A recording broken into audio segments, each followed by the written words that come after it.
Sandwich out there. Oh, a very nasty fall by René Hasselbacher. Well, it was, and it also ended any chance Robbie McEwen or Baden Cook had of contesting the sprint.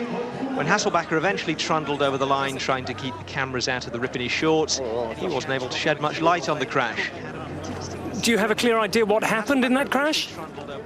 Not really. I think the one guy in front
In front of me was on the brake, and I was the first who was lying on the ground.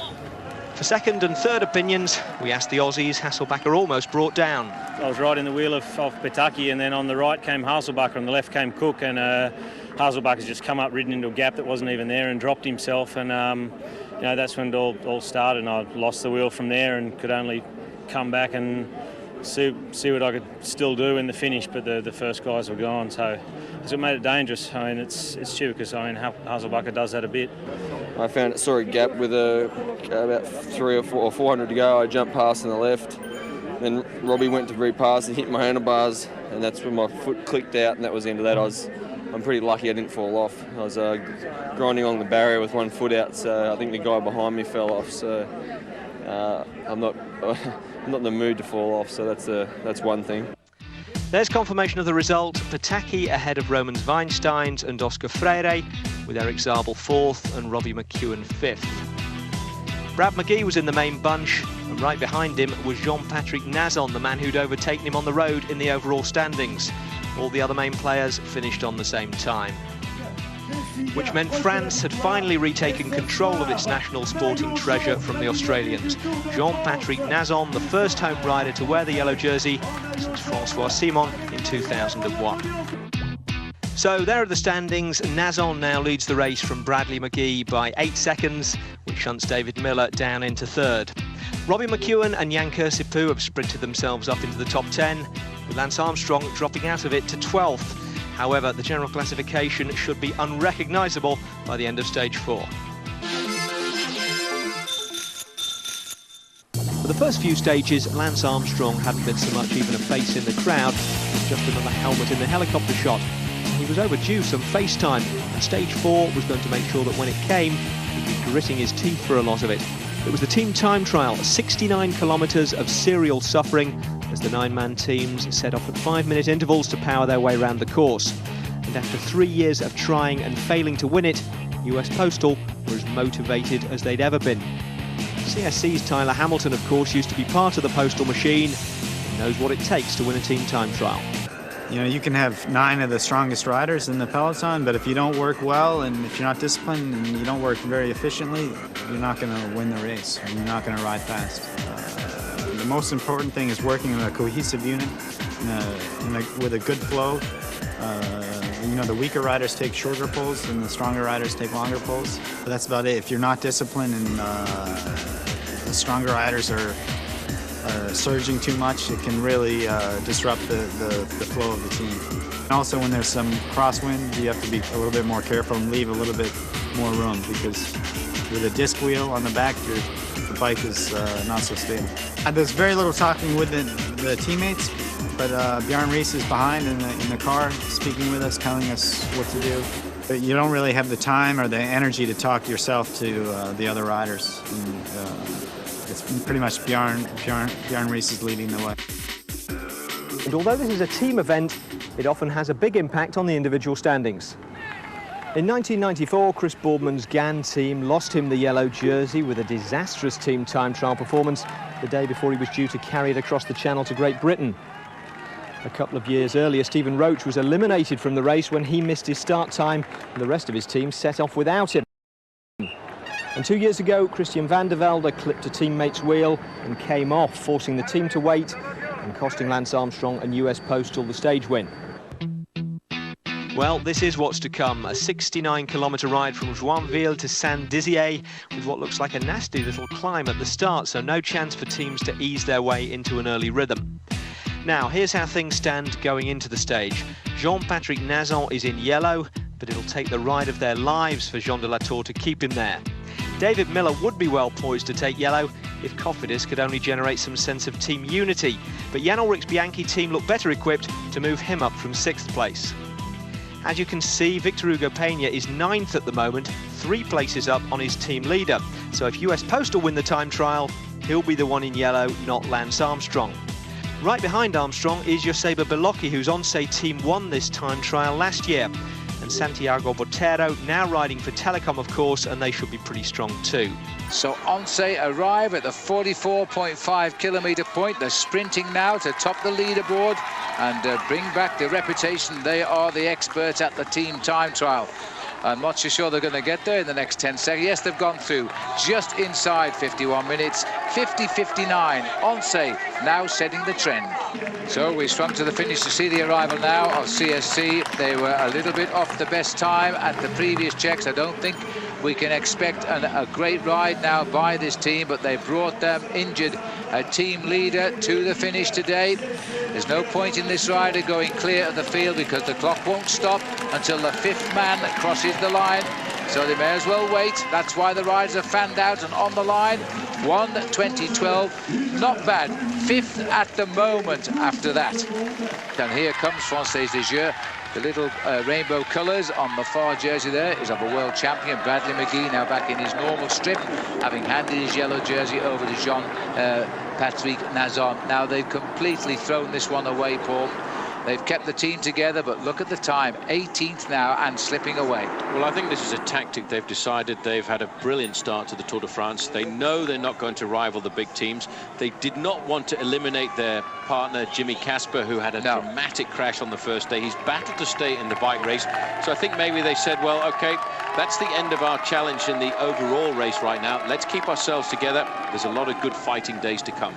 As we're now looking at the US Postal Service squad, still heading out. So Bianchi then will be the next team through at 44 kilometres, and then will come US Postal. Here comes Bianchi, they'll be the next team through. And then this will give us some indication. They were running 2 seconds slower than US Postal at the first check. So this will be interesting, Paul. It's going to be very interesting indeed, because the time to beat is that of Onse. 50.59, and in fact Team Bianchi are threatening to come through there very close to the time of Onse, but they're not going to do it this time. But they still have a lot of strong bike riders, and there's a big possibility that they could accelerate towards the end. Second place for Team Bianchi, in fact dropping down to 3rd there. It's a long way to the clock stops at this intermediary time point. There's Jan Ullrich just on the left-hand side. What a picture of concentration. This man surrounded by his team, the team that he hopes will, in the next 2.5 weeks of bike racing, make him a challenger to Lance Armstrong's superiority.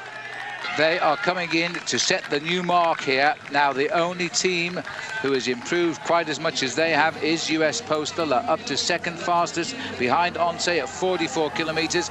This is the 69 kilometre checkpoint now for Onse, as they continue to run best time at all of these checkpoints out on the course. They just need the confirmation now. As they get through to the finish, it will be a new best time, because they were 18 seconds quicker than Ibanesto at the last time check of the day, 6 miles back. So I think that Manolo Sainz has really done the trick again with these boys. Only US Postal, it seems now, have got the power that might topple Onse. There are rivals in the team time trial. Onse, these last 3 years, have either won or finished 2nd, and I think they're going to do the same again now. On the line, Paul, yes, 1:18.57. Now, look at this. We've just gone through in 1:7.27, Paul. It is the best time over Onse by 17 seconds. Now, we never saw that time check until then. Well, that really is remarkable. That will go straight into the earpieces of the US Postal Service team. You can imagine Johan Brunel must be going absolutely ballistic right now, because he has just heard that his team has gone through the 59-kilometre checkpoint with the fastest time so far. They are closing in on Jan Ullrich's team, Team Bianchi, who look good themselves, but it could well be all for one, one for all towards the end, because US Postal still have their 9 men, and Ullrich, I think, has just got that information himself. He's gone to the front. He is the captain of the ship. He's picking up the pace. He'll do long turns towards the end now. He will do everything he can to keep the team in with the chance of winning this stage. But what a comeback for Jan Ullrich, and what a great comeback to the top of the sport for Team Bianchi. But these are the boys at the moment waving the flag. They still dare not panic, though, because they've still got around about 10 kilometres to go. That's 6 miles. Should take them not very much more than 12 minutes. Victor Hugo Peña, well, that's a name that, if they do stay in front, will become the first name from Colombia to have a yellow jersey on his shoulders. And I'll tell you one thing, The first man who is going to congratulate him will be the man who wears number 1, Lance Armstrong, his teammate for this year. Here is Team Bianchi now getting towards the finish. This is the time they need to beat. This is the big battle now, starting to set up the battle that we predicted before the start of the Tour. It could very well go down to an Armstrong-Ulrich battle against in the big mountain passes. Well, the big man is back anyway. He's come from deep in the depths at the first check now to challenge for the lead here. Team Bianchi to Bianchi. They won't get to the on-say time, but they might well arrive with second best till US Postal finishes it off. And as they come off that final bend, it's so nice to see this colour, which used to be on the shoulders of the great Fausto Coppi. Now it's on the shoulders of the great Jan Ullrich. There he is, on the front, powering away. He knows he's running close to the leaderboard. Second place for the moment. 52 kilometres now, 1:19.10. Postal could well be sitting in first. They're aiming for 1 hour, 18 minutes and anything less than 57 seconds. Well, the time right now on the finish line clock is 1 hour, 16 minutes and 58 seconds. And these boys are absolutely hammering. They know what the time to beat is. They will, in fact, have it in their helmets right now. It will come from their man in the team car, Johan Bruneel, the winner at one stage of the fastest ever road stage of the Tour de France, a brilliant tactician. And I think he's the man who went to the boys this morning and said, take it easy over the first few kilometres. But there's now just 1 kilometre to go, 1,000 metres. And these riders should accomplish that between 59 and 61 seconds, and that will give them an emphatic victory margin. They might even shed 1 or 2 riders here, but I've got a feeling this team has got a pack going. They're all going to come home together, even though the clock will seek out the 5th man for when it stops. There's the time they want to beat, 1:18.57, Yaroslav Ekinov, nicknamed Slava, on the front. They're almost smiling, they know they've got it. This is remarkable. Landis, Phil, I didn't think he'd be at the Tour de France this year, but he's still with the boys. This is an exhibition. They've come from the back, built up their speed all the way. There is Lance Armstrong, up into second place in the Tour de France tonight. He'll be the first off his bike to congratulate Victor Hugo Peña, because he overnight is the highest place to this team. He will be the next yellow jersey in this Tour. He is Colombian, and no Colombian has ever led this race in 100 years. As they come to the line now, watch the clock. It's the best time. Hincapie's mixing it up the front. He waves. There you go. 1:18.27. That was a superb demonstration. Absolutely remarkable, Phil. That is incredible. They've really done the superb time that they wanted to do. They've dreamed about this since back in the year 2000 when they finished second. Big Pavel Padronos on the front here. He was brought into the team specifically for the team time trial, specifically for the flat stages. Roberto Heras, I would think, cannot believe this. And Ekimov, hand in the air, the winner of the Olympic Games in 2000, now with the team, the winner of the team time trial here at the Tour de France. And with that, a brand new yellow jersey. So there's the result. US Postal with a clear half-minute on the next quickest finishers. Joseba Bolocchi's Once team, with Jan Ullrich and Bianchi another 13 seconds behind them. David Miller's-Koff and his teammates held him back. He and they finished over 2 minutes down. Well, Victor Hugo Peña may be the best placed US Postal rider in the classification, but not on the podium. Lance Armstrong wasn't conceding the top step for the stage win presentation, although he did sound genuinely pleased afterwards when he spoke to Ned. Congratulations, you're coming to the fore. Great team performance. I'd say so. I mean, the team was, we started with 9, we finished with 9. Everybody really did their job. I mean, we designated 5 guys to sort of carry the team, and they did that, and 2 guys that were sort of our wild cards who really came through, and Manuel and Roberto, you know, they never missed a pull. So for our 2 climbers, it was special as well, so perfect. And how does it feel for the US Posties to be top of the tree, but for you not to be in the yellow jersey for a change? Oh, you know, that's not a problem at all. I mean, it's we wanted to win, and we felt like we deserved to win. We felt like we had the best team, and we felt like we've you know, sort of not ridden our best the last few years. So to win is a real satisfying feeling. And it said, as you crossed the line, it looked like you said to Victor Hugo, "Go on, you enjoy it." I mean, the whole day, the whole ride, I kept telling him, you know, because sometimes people have bad patches, and I just say, "Hey, Victor, you know, which jersey do you want at the finish line?" And he was super. Well, other Colombians have won stages and the King of the Mountains competition, but none of them has ever worn the yellow jersey. Victor Hugo Peña has now, and he told Matt Rendell how it felt. Victor Hugo, llegando a la línea, Lance te dijo algo.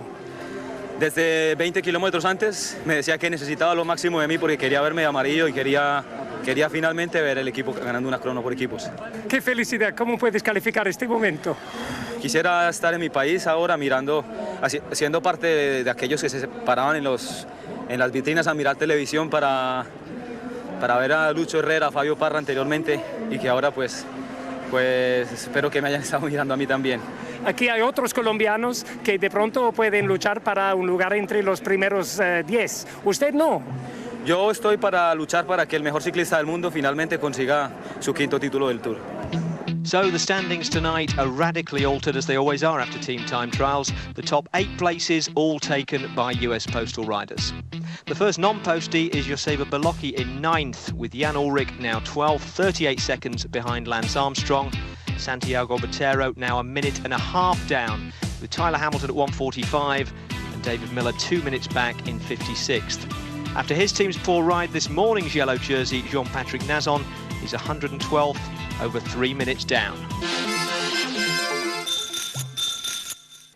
Between the team time trial and the Alps, there were 2 more flat stages, which meant 2 more chances for the rest of the sprinters in the race to see if anyone could handle the finishing speed of Alessandro Petacchi. The whole pack now are massing at the front again. A little tumble might have disrupted the positions of some of the riders. Well, they're all over the front. In fact, it's Lotto Domo. This is Leon Van Bon. He'll be thinking about his man, Robbie McEwen. McEwen is right in there. There's the green jersey, McEwen. There are Aussies all over the place right now because Baden Cook is in 3rd position. Jan Kursipu is on the left-hand side. Round. Zabel is right in with the mix too. And there is McEwen in 5th place. Bradley McGee was 1st round, the big lead-out man who can turn up the speed towards the finish. But Stuart O'Grady's got himself in a good place. We've got Baden Cook 2nd wheel, O'Grady 3rd wheel, Zabel 4th wheel. These are the big sprinters, and the Aussies are in it again this time. Here comes the lead-out from the leader of the Tour for the first 3 days. Bradley McGee trying to launch Baden Cook for his 2nd stage win. But Stuart O'Grady this time, I think, might have other ideas. Baden Cook on the left. As Baden Cook breaks on the left now, Alexander Petacchi comes down. He's so fast. Petacchi has got it. 3 in a row, well, not quite in a row, but 3 wins for Petacchi. As he points at me in the commentary box, that was an amazing sprint. He is so fast. I think we're seeing the birth here of the new Mario Cipollini from Italy, but he's called Alessandro Petacchi. He was a long way back when that sprint started. He came from a long way, maybe 6th or 7th place. He's a brilliant sprinter, win number 3. He is now the new sprinter on the block. This has been his year of turnaround. He never won a stage of the Tour of Italy until this year. He's won 6 this year. He'd never won a stage of the Tour de France in this opening week. He has now won 3. Unbelievable. The speed as he came through that field, just as it looked as though Baden Cook might have got himself another win. And poor old Jan Kursipu was looking for the win, as he has done the last couple of years after the team time trial. He's going to have to settle for 2nd place. He's right on the wheel there of Alessandro Petacchi. Sweeps around Robbie McEwen there, but he just doesn't have the big gear ability to come by a flying Italian, because look at that, Petacchi there, Phil, showing everybody a clean pair of wheels. Incredible result as he comes to the line with a fantastic turn of speed. There's the result. Petacchi ahead of Jan Kursipu and Baden Cook, with Eric Zabel 4th and Robbie McEwen out of it again in 5th. Behind them, all the big names finished safely in the pack, except for Onse's Angel Vicioso. Came over the line after his crash, nursing his arm in what looks suspiciously like the broken collarbone position. 3 kilometers to go and 25 seconds advantage for these guys. When they get to the end of this small avenue, they will take a right-hand turn, and then it's the 2.1 kilometer finishing straight. They dare not look back right now, Phil, as the time check comes to 20 seconds advantage over the main field. The sprinters are going to have their day. They will catch these guys, I would expect, right under the Flamme Rouge. It looked, and there's another crash. There's another rider gone down. 2 riders on the side of the road. They are so desperate to reach the leaders on these bends. They are falling off. Let's have another look again. Overshot the corner. Happened in the center of the pack near the front again. And they look okay. but they will again have disrupted the chase. This is all because of the fatigue. This has been a tough day in the saddle here. We've had 230 kilometres of racing in temperatures soaring up to 90 degrees Fahrenheit. There is the corner. When they turn around this corner to the right, they will see if they've got good eyesight in the distance, the finishing banner. They are still holding on to 18 seconds advantage over the main field. These crashes might go to the advantage of the breakaway. Well, we're almost, sounds like we're wishing it will, aren't we? Well, why shouldn't we? Because if they lead to the line, they've been in the front for 200 kilometres. At the moment, they've been in the front for exactly 198 kilometres. The longest escape we have had, and they are 2 kilometres from the line. The gap is about 12 seconds. It can't be done. 12 seconds is all they've got. That correlates to around about 120 metres advantage. It's the fdejeux.com team on the front, getting the organisation right now, right up there in third position. You can see Bradley McGee, former, reigning champion of the world at the individual pursuit. The Italian champion is there in the red, white and green jersey, Paolo Bettini. He's looking for the win as well. It's so hard when your Australian mates are on rival teams and they have to chase you down, but that's what's happening. McGee trying to counter now the move here by Stuart O'Grady. Our camera pan didn't take long, did it? These two riders have become the heroes of the day. Everybody outside of our comedy position is willing them on, but I think it cannot happen. They are just behind them now, and I think they might even get picked up at the sign 1 kilometre to go. But there is always a psychological moment when sprinters look at one another, and they only need a 2-second hesitation, but it's not going to happen. It's not going to happen today. It's a long finishing straight. They've not quite got to the 1,000 kilometre banner right now. Rabobank on the front trying to sort it out for Oscar Freire, who's moved up into 4th position. These guys will only have 50 metres legs, 50 metres advantage over the main field. They're not going to do it right now because the sprinters are really picking up the pace. Oh, Jeslan's looked over his shoulder. O'Grady has. The sweep up is coming in sight of the banner. How cruel is life as a pro bike rider as the sprinters now look to reassess, and Bettini launches the attack. And look at that, O'Grady and Jeslan try again to mix it at the front. They're not going to have their day taken away. Bettini, I think, has made the move too soon. Bradley McGee on the left of the picture here as well, as they try now to go. This comes Thor Hushovd. He's trying to finish it off with a good result for O'Grady's team. Here he comes. Petacchi is making the move. Win number 4, but on the right it is Bradley McGee. Win number 4, though it is. Baden Cook, sorry, he's second, but he can't believe it. It wasn't his victory 1 kilometre out. Unbelievable. Sad day for Stuart O'Grady and Jeslan, but what a move again by Alessandro Petacchi. It really has been a tough day in the saddle, Phil, for these bike riders. It's one that will leave severe traces on the body for tomorrow's first incursion into the mountains. Look at this acceleration here from Alessandro Petacchi. Baden Cook thought he had the wheel there, but all of a sudden this man, he likes to sprint right down the middle of the road. He looks back to see what the other guys are doing in the race. He's got enough time to cruise here at the finish line. Win number 4. What a remarkable Giro and a remarkable Tour de France for Alessandro Petacchi. And once he decides to go, nobody can go with him. There's the result. Alessandro Petacchi winning comfortably ahead of Baden Cook, with Fabrizio Guidi a tyres width ahead of Thor Hushovd in 3rd. After 199.5 kilometres out front, Stuart O'Grady and Anthony Jeslan ended up 20th and 59th respectively, while the rest of the big names finished safely. Well, actually, not all of the big names. Eric Zabel and Robbie McEwen weren't even there to be beaten in the sprint, and here's why. If you watch the rider in white here on the helicopter shot, it's Eric Zabel who just seems to lose it on the corner, bringing down Robbie McEwen as well as one of his own teammates. Well, McEwen came in a minute 17 down in what remained of his green jersey, knowing that it's the last one he's going to wear for a while. Knowing you've lost, it's one thing, though. Sharing it with the world just after it's happened is another. Do you have a clear idea what happened there, Robbie? Zabel was even further back, 7:08 to be precise, escorted in by his teammate Giuseppe Guerini. So Petacchi wins his 4th stage of the Tour and the 1st in the special centenary competition for victories in the 1903 original stage towns. He got a trophy for that. The next one on offer will be in Marseille. And if he can survive the mountains, don't bet against him winning 5 and hanging on to the green jersey that he took off McEwen with today's win.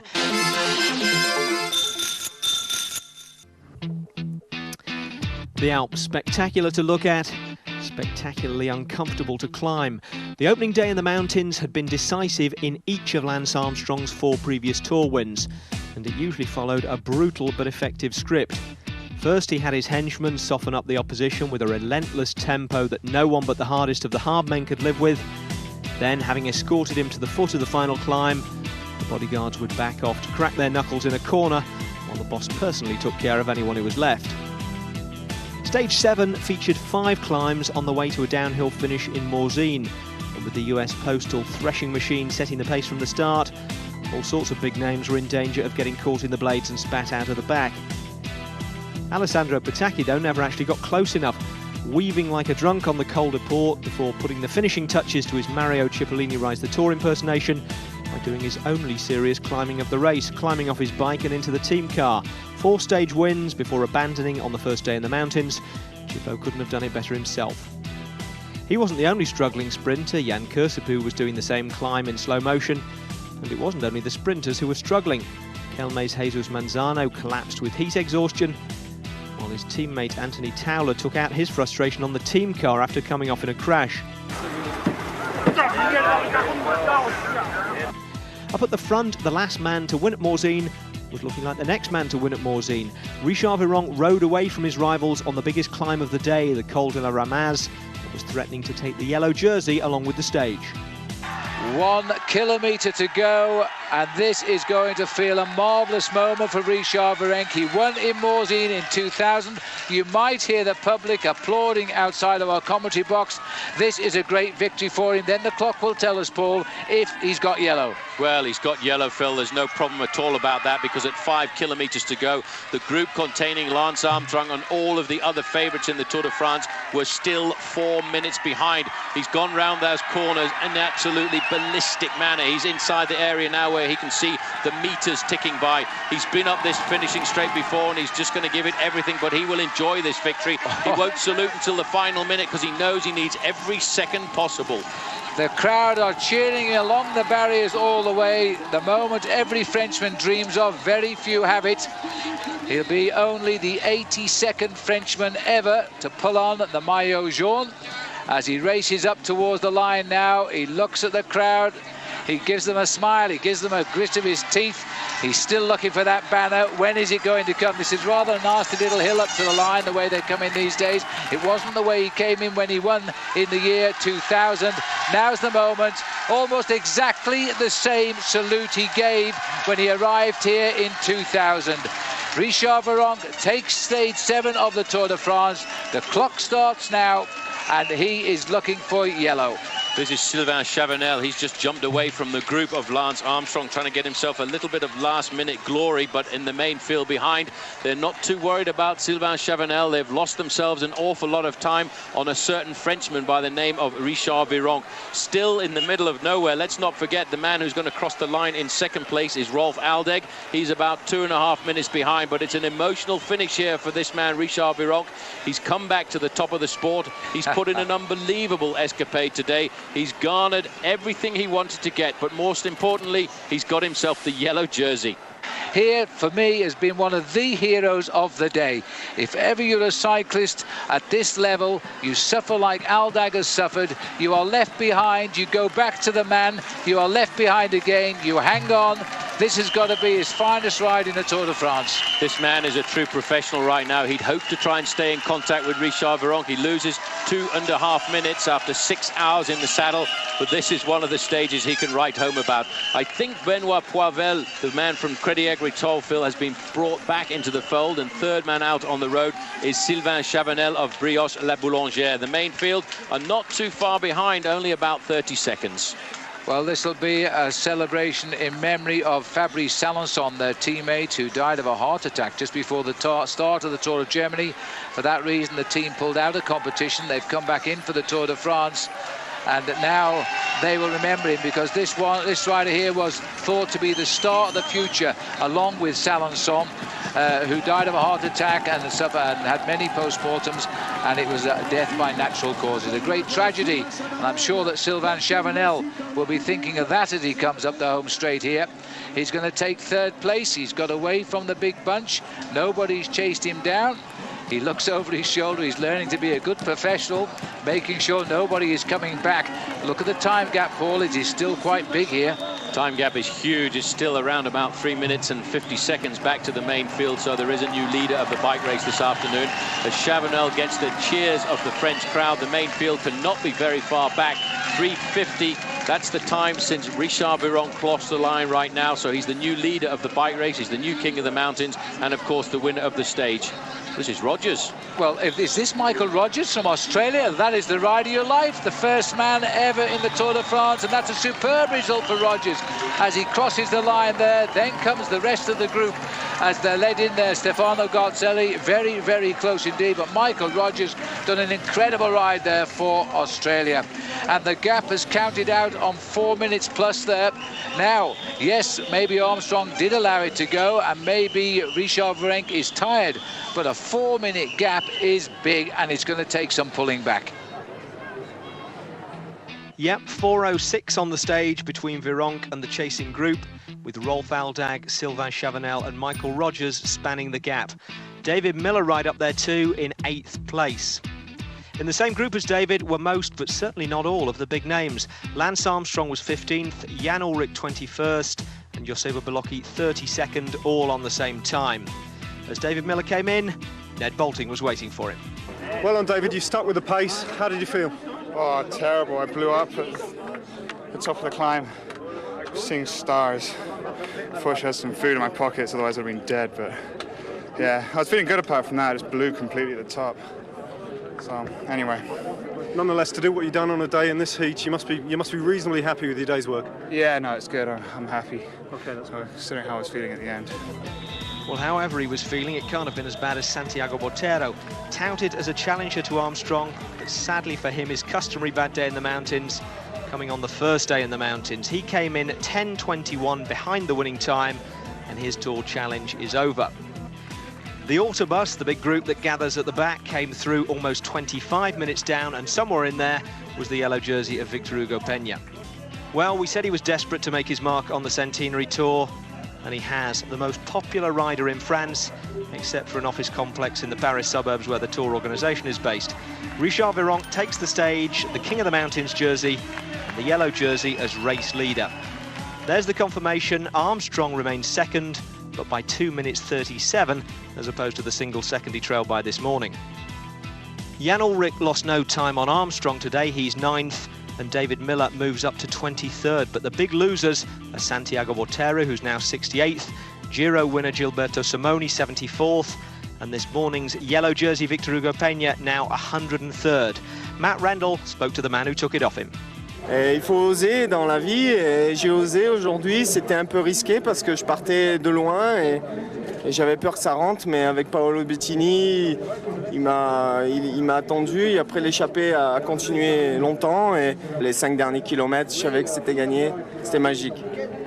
Well, he must have had an inkling a bit earlier than 5 kilometres, because he'd shipped the family in today to the VIP area. Perhaps he'd had a premonition. The celebration was certainly well rehearsed, a carbon copy of the one he used here 3 years ago, the last time the Tour finished in Morzine. So the first day in the Alps is behind the riders. Lance Armstrong didn't live by his own tradition. He did not attack anybody. He just looked at the group around him, and he's allowed Richard Virenque a grand moment in this year's Tour de France. Now of going to Alpe d'Huez, the 22nd time the race will have come here since Fausto Coppi first won in 1952. Will Lance Armstrong attack? Bernard Hinault says he won't. I think he will, because, you know, he likes to win here. He won last time we were here in the year 2001. Virenque, though, can he go with him? He won't have to worry about Aito Gonzalez. He's failed to take the start. Simoni, again, is in trouble, so he only has to look out now for 1 or 2 riders. Well, at the foot of the final climb up to Alpe d'Huez, the French champion Didier Rousse and Spain's Mikel Astarloza were out front together with a lead of 2.5 minutes. Behind them, though, US Postal were upping the tempo. Just looking at the face here of Mikel Astarloza, he's made a brave move away from the giant Col de Galibier. He's got to the slopes with Didier Rousse, but here comes the cavalry. The US Postal boys are heading the race now. They've got 6 men down there, and the 5 men are working for 1. They want to launch Lance Armstrong into the attack. 2 years ago, Lance Armstrong wasted no time before the attack. They're putting the pressure on right now. Armstrong has sent his men to the front. This is Roberto HRS. He's been kept in arrears all day, Phil. He's been sitting behind Armstrong. He's been taking the pace from his leader, Armstrong, and right now they want to do something special. At the back, these boys have done the job. This man has disappeared. Georgie Hincapie has set an unbelievable pace. He's out of it right now. He's just going to cruise to the summit. They've hit him hard in the first kilometre. But this is such a typical move by the rider from US Postal. He's told his boys, flat out, peel off and get out of my way. Armstrong sitting third wheel here and just waiting for the move. Richard Virenque, the man who won yesterday, rapidly losing ground. If he loses 2.5 minutes, Armstrong will be in the lead. Armstrong has got 3 very good climbers around him. Manuel Beltran, Roberto HRS and his old teammate Chechu Rubiera. The race is blowing apart. Rubiera looks like he's taking over the pace-making now. Armstrong, cool as a cucumber, right on his shoulder there. Alexander Vinokurov. This is the damage that's being done at the back. Well, David Miller got into this group after a great descent of the Col de Galibier. He's just ahead of his teammate here. Number 66 is David Moncoutier. Miller just ahead of him, but already under pressure. Alexander Vinokurov there in the centre of our picture is defying the attack here by Rubiera and Lance Armstrong. Richard Virenque trying to recover here from the early acceleration. The big 2 men we have yet to identify, and that is Joshiba Bolocki and Jan Ullrich, but they will have been shocked by this move. They will have been surprised by the viciousness of the attack in the first kilometre of the ascent. Look at that, though, Phil, not too far behind. The man who has been riding this broken collarbone throughout the Tour de France, Tyler Hamilton, is not far off the lead. I cannot believe that Tyler Hamilton, who crashed on stage 1, he fractured his collarbone in 2 places. The doctors keep taking x-rays to make sure he's not doing long-term damage. He's right there at the head of this race. It is totally incredible. Now, Jan Ullrich, he's just gone through our picture to the right, but that wasn't him, I don't think. I think that was probably Aitor Garmendia who just went down there. We're looking now for the number of the yellow jersey. There he is, Richard Virenque. It'll take a while for our motorbikes with the cameras to get to the leaders. There is 500,000 people on the roads of Alpe d'Huez today. Armstrong has got his faithful lieutenants around him. Chechu Rubiera is the man on the front right now, still in arrears there. To the right-hand side was Roberto HRS. Christophe Moreau is there in the green and white jersey of France. And again, they kick deep. They're looking for something special. Jan Ullrich is not anywhere there, Phil. Tyler Hamilton accelerates to get onto the wheel of Armstrong's train, but I haven't seen Jan Ullrich yet, and that's why they've gone hard. Armstrong is not really worried about Richard Virenque. He's got a 2-minute 37-second advantage in the overall classification, but Armstrong knows this man is not a long-term threat. The man he's worried about, the man he wants to put time between himself and today, is Jan Ullrich. Now, the team of Lance Armstrong turned up the screws on that final climb there to the summit of the Col du Galibier. It was because they wanted to make the race difficult for the final ascent of the day. We're now looking here at number 28, riding for Team Telecom, Alexander Vinokurov. He, a few moments ago, was with Lance Armstrong. Armstrong must be just around the corner. The 2 leaders, I don't know how they're doing it, but they are surviving. Their advantage over the group, being led by Armstrong and Mayo, is now less than 1 minute. He's still got a teammate up there alongside him, and this time it's going to be Bolocki has gone. Bolocki has come back from nowhere, and he's now launched the attack. He said he would attack Armstrong in the Alpine passes, and this is quite remarkable to see that he's doing just what he said he would do.